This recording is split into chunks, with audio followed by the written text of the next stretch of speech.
প্রথমে দেখেন, তারপরে এই বিষয় নিয়ে আলোচনা করি। আপনারা চলে গেলেন স্টার সেটআপের ভিতরে। স্টার সেটআপের ভিতরে যাওয়ার পর আপনাদের যাদের এই অপশনটা requisition your new star centre, এটা আসার সাথে সাথে আপনারা পোস্ট করে দিবেন। যদি 2-3 দিন অপেক্ষা করেন 100% আপনার স্টারটা ব্লক হবে। এই যে দেখেন, এই মানুষগুলো আমাকে স্টার দিতে, এটা আমি ক্রিয়েট পোস্ট করে দিব, ঠিক আছে?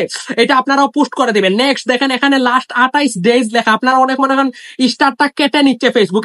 ফেসবুক কখনো কেটে দেয় না। এখানে লাস্ট 90 দিনে দিলে দেখতে পারবেন। ওকে, আপনাদের অনেকের স্টারটা ব্লক হয়ে যায়, কারণ ওই যে দেখেন respond to all star centre, এখানে গিয়ে আপনারা অল স্টার সেন্টারকে রেসপন্ড করেন না, এজন্য আপনাদের স্টারটা ব্লক হয়ে যায়। আরো জটিল বিষয় রয়েছে, থামেন দেখেন।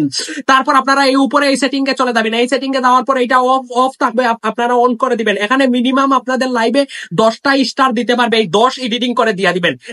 থামেন, মোস্ট ইম্পর্টেন্টটা রয়েছে। তারপর আমি আমার পেজে চলে গেলাম। পেজে যাওয়ার পর দেখলেই আপনারা হতভম্ব হয়ে যাবেন। আমি প্রফেশনাল ড্যাশবোর্ডে চলে গেলাম, ঠিক আছে? প্রফেশনাল ড্যাশবোর্ডে যাওয়ার পর স্টার সেটআপে যাওয়ার পর দেখার পরে আপনারা হতভম্ব হয়ে যাবেন। গো গাইস গো। এই যে দেখেন, আমার এটা সাব্বির বিন জিদান 02 দেখছেন? এইটা দেখেন স্টার, এটা কিন্তু ইন রিভিউতে আছে। আপনারা অনেকে স্টার সেটআপটা ইন রিভিউতে ভয় পাইয়া যান। একদম don't worry, doesn't matter. Star সেটআপটা ইন রিভিউতে থাকলে আপনারা ভয় পাবেন না। ভিডিওটা যদি ভালো লাগে ভিডিওটা শেয়ার করে দিবেন, প্লিজ শেয়ার করে দিবেন।